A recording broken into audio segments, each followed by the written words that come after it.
Je suis Atom, c'est comme ça qu'on m'appelle, mais mon vrai nom c'est Yuji Alain.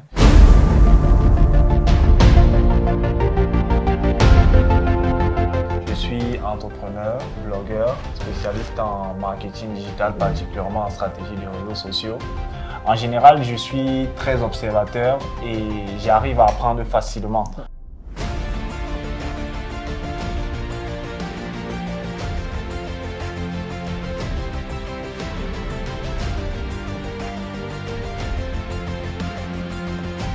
Être blogueur, c'est porter un projet. Et ce qui manque souvent, c'est ces éléments-là. Réussir à avoir une niche, être régulier, être consistant et être patient. Moi, j'ai commencé à bloguer en allant vraiment sur l'analyse, sur la musique. En 2016-2015, quand je me lançais, personne n'y était vraiment assis.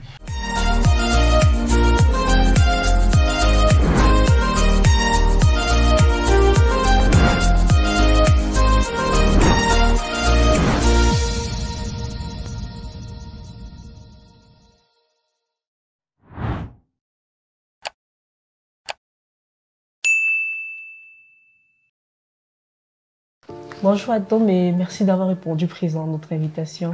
Merci, bonjour. Pour tous ceux qui nous regardent, d'où vient cet amour pour le digital? Disons que cet amour vient d'un besoin, le besoin de changer le monde, je vais dire comme ça, le besoin de faire quelque chose pour l'autre et pour moi-même. Et c'est comme ça que je te retrouve justement dans cet univers où il a fallu un déclic pour te pousser à te retrouver. Bon, disons qu'il y a eu un déclic, je vais dire ça n'a pas été au hasard, ça a été de besoin en besoin. Et dans la continuité, je me suis retrouvé à me servir du digital. Ma véritable passion, je crois que c'est la communication, l'écriture, la musique, la culture. C'est ça mes véritables passions. Et finalement, le digital était comme une plateforme qui permettait en fait d'exprimer tout cela, ou du moins de développer cela. Donc quand l'opportunité s'est présentée dans ma carrière, disons que j'ai saisi le digital pour continuer ce que je fais naturellement. Alors saisir le digital pour pouvoir exprimer ses passions. Mais comment on fait donc à travers le digital pour construire son empire? Bon, empire, on va dire que le digital, lui seul est déjà un empire. Nous, on construit nos différentes cases à l'intérieur. Il y a un processus et ça dépend vraiment de chaque personne. Aujourd'hui, on a tellement de métiers dans l'univers du digital. Certains travaillent sur le principe de drainer des audiences, d'autres non. D'autres travaillent en tant que professionnels, soit du marketing, soit d'un élément spécifique du marketing digital. Je pense que ça dépend de l'orientation qu'on se donne dès le départ. Je veux me spécialiser dans le marketing digital, mais dans quoi? Donc, à partir de là, on s'approprie une case et on performe dans cette case-là pour évoluer progressivement. Je veux exprimer mon talent, j'ai besoin du digital, peut-être j'ai besoin des réseaux sociaux. Et un jour, je deviens un TACAM qui, en réalité, n'est pas forcément un professionnel du digital, mais qui a réussi, grâce au digital, à exprimer son talent. Je peux être créateur de contenu, je fais des vidéos magnifiques parce que, à la base, la cuisine, j'aime bien, la danse, j'aime bien. J'ai un portable et aujourd'hui, parce que Facebook, Twitter ou bien TikTok sont gratuits, j'arrive à créer du contenu en partenariat avec un ami ou bien une structure qui fait de la production. Donc, je dirais qu'il n'y a pas un schéma particulier. Ça dépend vraiment de comment est-ce que chacun établit son besoin et des opportunités qu'il réussit à saisir par rapport à cet univers-là. Mais est-ce qu'il faut se lever un matin, mais est-ce qu'on peut se lever un matin et se lancer simplement dans le digital et réussir? Se lever un matin et se lancer... En fait, je crois qu'aujourd'hui, lorsqu'on parle de digital, le digital n'est qu'une continuité de la vie et je pense que l'ai dit dès le départ, c'est un espace d'opportunité. Plus on apprend les usages liés au digital, plus on est susceptible de mieux le comprendre, de mieux l'utiliser. Il y a une maman qui, il y a quelque temps, était encore peut-être vendeuse de beignets dans la rue, mais qui se dit, bon, si de temps en temps, les vendeurs là, je collectionne leur numéro et je leur envoie le menu du jour, peut-être ça va être plus bénéfique pour moi, réduit en temps. C'est en ça qu'on trouve le bien fondé du digital.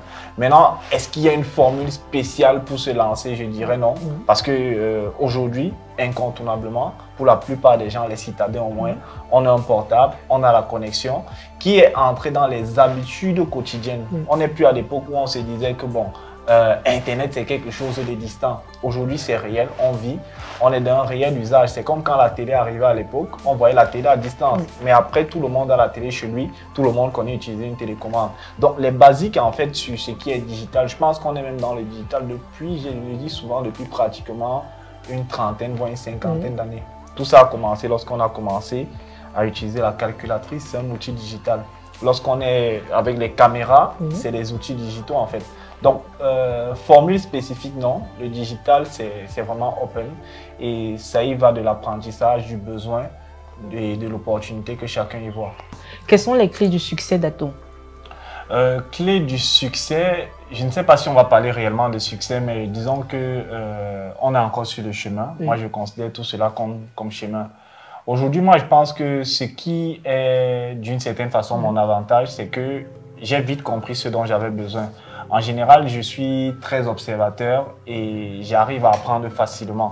Donc moi, je me suis dit à un moment que j'ai un portable, j'ai un ordinateur, j'ai la connexion. Qu'est-ce que je peux en faire du moment où je peux écrire? C'est comme ça qu'on commence par le blogging. On va faire de l'écriture et progressivement, ce blogging-là ouvre des portes.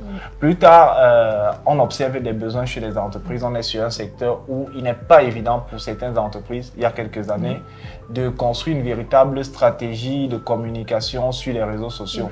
Et c'est ce package-là qu'on va livrer pour devenir plus tard, voilà, moi, consulting. Donc, clé du succès, je dirais qu'il n'y en a pas de façon spécifique. Il y a juste la méthode par laquelle chacun se déploie, du moins à mon niveau. Moi, je me suis déployé d'une certaine façon jusqu'ici. Et c'est la façon que j'utilise jusqu'à présent.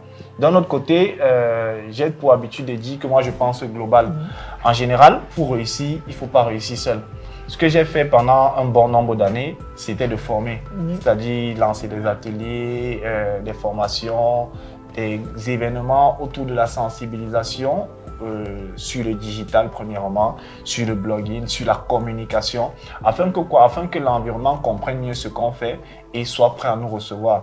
Disons que ça a porté ses fruits d'une certaine façon jusqu'ici parce que ça a permis à des personnes d'être révélées, de connaître, et ça a permis aussi que nous, on soit mieux écoutés et qu'on comprenne mieux ce que nous proposons aux différentes entreprises. Donc, il y a encore d'autres portes à traverser. Petit à petit, c'est évolutif, quoi. Comment Atom a-t-il fait pour réussir dans le blogging? Bon, comme je l'ai dit tout à l'heure, pour moi, le blogging, c'était d'abord une opportunité. Je voulais vraiment m'exprimer. Donc, j'ai trouvé le blogging comme une opportunité et très passionné par l'écriture. À partir de ce que j'observais, j'ai cherché des axes que personne ne traitait. Moi, j'ai commencé à bloguer en allant vraiment sur l'analyse, sur la musique. En 2016-2015, quand je me lançais, personne n'y était vraiment assis. Donc, ce que j'ai fait, c'est que j'ai développé la critique. Avec ma plume, j'ai pu me rendre crédible. Naturellement, il y a le fait que j'avais une niche. La niche, c'est la musique. Donc, je débordais pas forcément ma niche. D'un autre côté, c'est la régularité, la constance. D'un autre côté encore, c'est l'apprentissage parce qu'il est continuel. Ce qui dérange un peu aujourd'hui avec les blogueurs, c'est deux choses. C'est que soit on va courir vers ce qui est facile, soit on ne va pas prendre le temps d'apprendre et de mûrir le projet qu'on a. Un blog ou bien être blogueur, c'est porter un projet.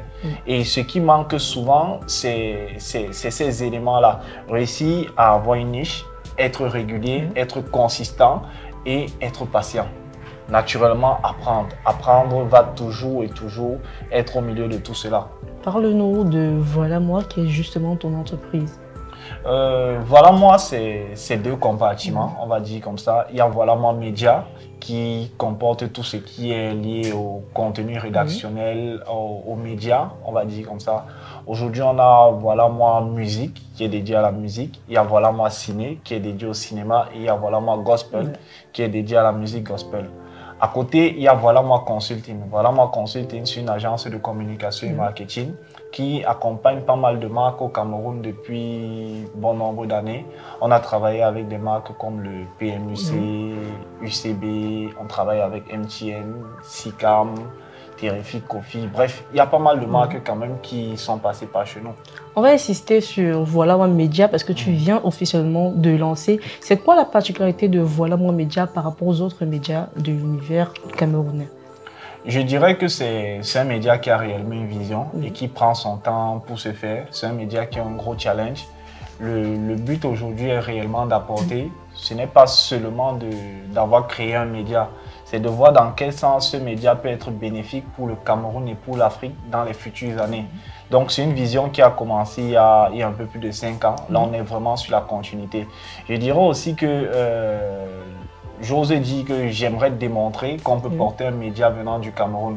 Donc aujourd'hui, voilà, mon média, on va dire, c'est une sorte de start-up, c'est ce qu'on appelle un pure players, qui veut se positionner dans les années à venir comme le référent en termes de culture ou bien en termes des domaines sur lesquels il est assis.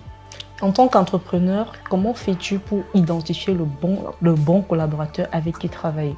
Je pense qu'il n'y a pas de formule spécifique pour ça.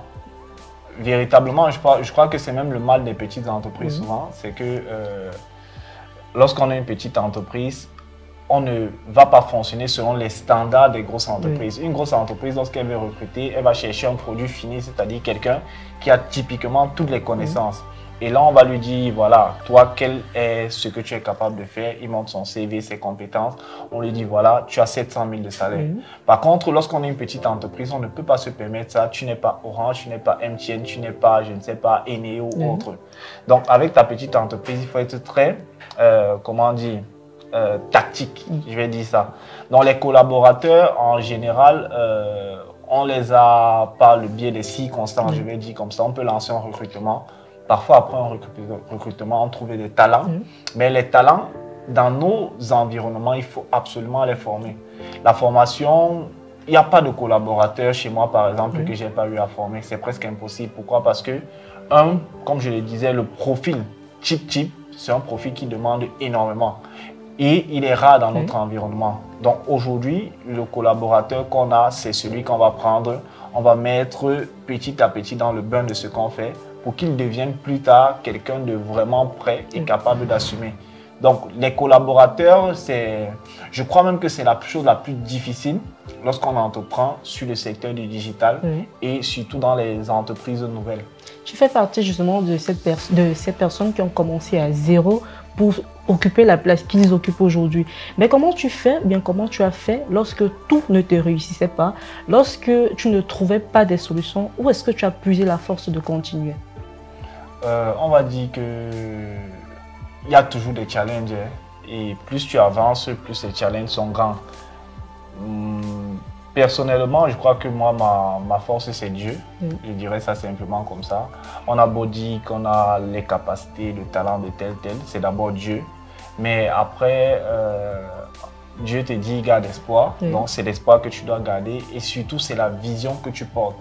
Moi, je travaille beaucoup avec l'idée de porter une vision. Je ne travaille jamais sur l'idée que je suis en train de créer un projet qui est parti pour mourir d'ici là. Souvent même, quand on perd un peu de souffle, on rentre, on se ressource et on revient fort parce qu'on est fidèle à sa vision. La fidélité à la vision qu'on porte est très importante. Pour moi, lorsque je pense à un projet, je le pense sur le long terme. Ce qui fait que je m'arrange à franchir une étape, la satisfaire avant de passer à l'autre. Ça veut dire quoi? Je peux avoir un projet là où je dois mener une réalisation de 100 000 francs comme résultat. Lorsque j'atteins 50 000, je m'assure que le 50 000 est vraiment assis, de telle sorte que prochainement, je puisse continuer pour aller vers mes 100 000. Donc, la motivation, on la trouve sur la passion, la vision, la résistance et la discipline personnelle qu'on se donne. Parce que si tu échoues, tu vas forcément faire échouer beaucoup de personnes. Ça, c'est une chose sûre. Et toi-même, tu peux ne pas être content de toi. Moi, ma démarche, c'est de construire. Donc, pour construire, il faut absolument tenir ferme. Et comment tu te décris en 3 mots? En 3 mots, je dirais téméraire, visionnaire, confiant. Voilà, pour terminer justement, pour tous ceux qui nous regardent, une petite astuce sur comment travailler sur sa e-réputation. Comment travailler sur sa e-réputation? Je crois que le plus grand outil, malheureusement, c'est l'outil le plus négligé, c'est l'œil. L'œil et le cerveau. Les gens oublient généralement qu'ils en ont. La société est comment? La société est contagieuse. Le problème, c'est qu'on se laisse contaminer souvent par ce qui n'est pas utile. Si on apprend à regarder de façon utile ce qui est autour de nous, on peut facilement se faire contaminer. Le rapport avec la e-réputation, c'est quoi? C'est qu'il faut simplement observer comment ceux qui développent leur e-réputation font. Premièrement, il faut avoir le sens de l'humilité aussi, se dire que ceci je suis capable de faire actuellement et ceci je ne suis pas capable. Ce qu'on n'est pas capable de faire, il faut aller apprendre. Apprendre, ça veut dire j'ai un portable, j'ai Facebook. A priori, je devrais prendre mon portable, l'ouvrir et savoir comment Facebook fonctionne. Si on comprend ce principe-là avec ses yeux et avec son cerveau, on a déjà fait un pas. Maintenant, le contenu demande quoi? Comment est-ce qu'on fabrique le contenu? Il faut aussi se mettre à l'école du contenu, avoir des références, se donner une discipline quotidienne et naturellement se faire une véritable feuille de route. Le plus important n'est pas d'avoir le mot e-réputation. Le plus important, c'est qu'est-ce qu'on recherche derrière la e-réputation qu'on veut développer. Et dès qu'on réussit à se définir ainsi, on sait comment se positionner sur les réseaux sociaux. C'est une question de, je vais dire, de méthode, d'humilité et d'observation. Merci beaucoup. Ok, merci aussi.